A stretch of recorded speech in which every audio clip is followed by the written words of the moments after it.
There are 3 things that you must do or have before you start a diet if you want to be successful. Because if you're missing just one of these 3 things, chances are that you're not going to succeed with your diet.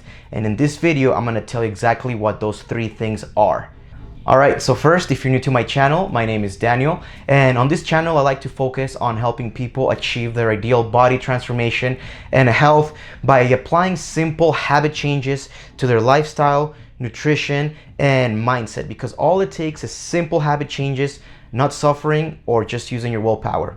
And I also teach some really good recipes on the channel as well. Alright, so let's get straight to it. So the very first thing is that you must realize and you must understand that weight loss is just part of a lifelong journey. See, what a lot of people do when it comes to weight loss, and this is probably the biggest mistake that you'll see with a beginner or somebody that's trying to lose weight for the first time, is that they see weight loss as just a temporary thing, and they don't realize that the bigger picture is a lifelong transition to a healthier and a more optimal lifestyle. So the very first thing that you must realize is that when you're gonna start a diet, you need to have the mentality that you are transitioning to a lifelong journey. This is not just a thing that's gonna take you 12 weeks or 16 weeks, but it's part of a lifelong journey.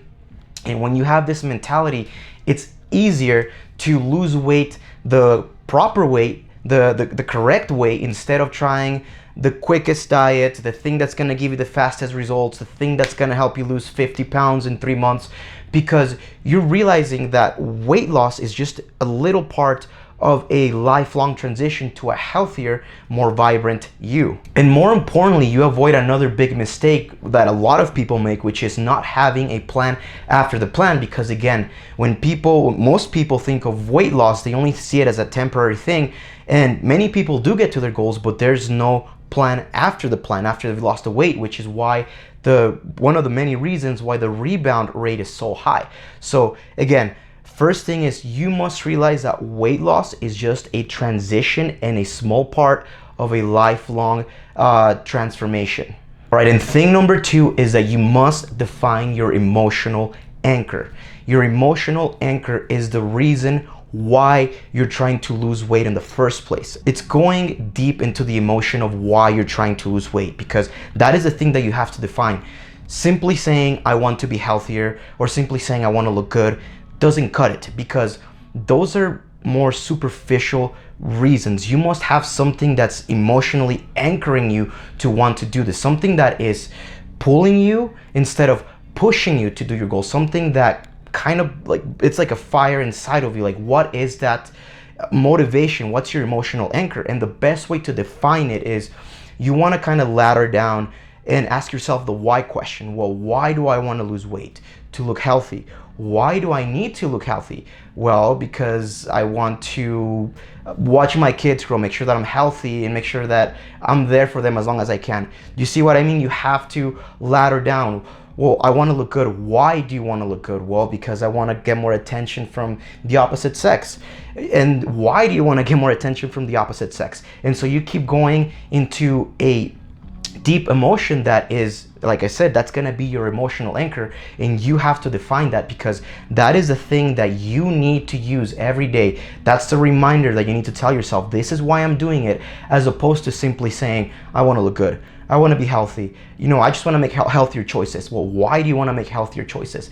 You have to dig deep and ask yourself why, until you can't go no more, and that's your emotional anchor. So you have to make sure that you have that with you every single day. All right, and number 3 is knowing that you're going to mess up. So essentially is learning to be more forgiving with yourself. And when I say that you have to have the awareness that you are going to mess up, that's a normal part of the journey. I don't mean it in the sense that you're gonna go and put yourself in situations to mess up and then you use it as an excuse, well, I'm supposed to be messing up. It's more of you're trying your best, you're being disciplined, you're going to the gym, but one day for whatever reason you skip the gym. It's fine. It's not the end of the world. One day you forget to meal prep, so you go out and eat at a restaurant. It's fine. It's those situations where you don't have as much control as you would like to, but it's being forgiven with yourself. Or heck, even if you have a temptation for some donuts or some pastries and you say to yourself, well, I've been good. it's okay, let me go have you know, a donut or a piece of cake or whatever. And not being hard on yourself, being forgiving with yourself, and knowing that's part of the journey. Because many people going to a diet or a weight loss journey with the mentality of I'm not gonna mess up, it's all or nothing, and I have to do this for 12 weeks because this is my goal. And that just makes it harder on themselves and their bodies too. So go in there knowing that you are gonna mess up. But again, don't put yourself deliberately in those situations. And more importantly, learn to be forgiving with yourself, because at the end of the day, consistency beats perfection.